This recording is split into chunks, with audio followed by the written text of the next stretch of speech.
માંગરોળમાં અલગ અલગ ગૌ સેવકો દ્વારા મકર સંક્રાંતિના પાવન દિવસે ગૌ સેવા અર્થે દાન કરવા અપીલ કરવામાં આવી હતી,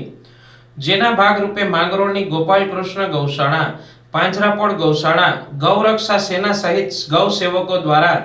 બીમાર ગાયોને સારવાર ચારા અર્થે ગૌદાન લેવા શહેરના અલગ અલગ સ્થાને મંડપ લગાવી દાનની અપીલ કરવામાં આવી હતી।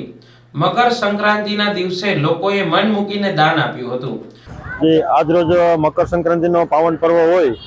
ગૌદાનનું અનેરું મહત્વ હોય છે। આજના રોજ તો જીવ સેવા ચેરિટેબલ ટ્રસ્ટ સંચાલિત ગૌરક્ષા સેના માંગરોળ દ્વારા દર વર્ષની જેમ કેશોદ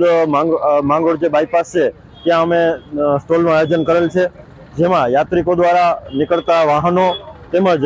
માંગરોળની આજુબાજુના ગામના લોકો પણ ખૂબ સાથ સહકાર અમને મળી રહ્યો છે। આજે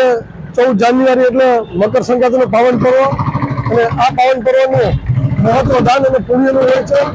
જેથી આજે બધા લોકો દાન ધર્મ કરતા હોય છે। જેથી કરીને આપણે શ્રી ગોપાલકૃષ્ણ ગૌશાળા દ્વારા વર્ષો જૂની પરંપરા મુજબ લીમડા ચોક ખાતે ગૌ દાન માટે, ગૌશાળાના નિભાવ માટે દાન એકત્ર કરવા માટે અમે ટ્રસ્ટીશ્રીઓ વેલજીભાઈ, કાંતિભાઈ, ભગીરથભાઈ, પરેશભાઈ બધા ટ્રસ્ટીશ્રીઓ અને ગામના મુખ્ય આગેવાનો સાથે અમે આજે લીમડા ચોક ખાતે દાન એકત્ર કરવા માટે સ્ટોલ નાખ્યો છે અને આજે લોકો ઉમદા હાથેથી દાન કરીને પુણ્ય કમાવે છે। આ દિવસે દાન ધર્મનું વિશેષ મહત્વ હોય છે, એટલે કે મકર સંક્રાંતિમાં ખાસ કરીને ગૌદાન, પક્ષીઓને ચણ સહિત અલગ અલગ રીતે લોકો દ્વારા દાન પુણ્ય કરવામાં આવતું હોય છે। ત્યારે માંગરોળમાં મકર સંક્રાંતિના દિવસે લીમડા ચોક, કેશોદ ચોકડી અને